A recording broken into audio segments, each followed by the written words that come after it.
National Weather Service in Fort Worth has issued a severe thunderstorm warning for Rio County and Central Texas, Bell County and Central Texas, until 12:15 a.m. Central Daylight Time.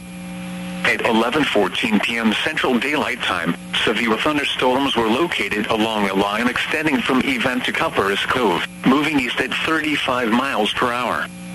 Hazard, 60 miles per hour wind gusts. Source, radar indicated.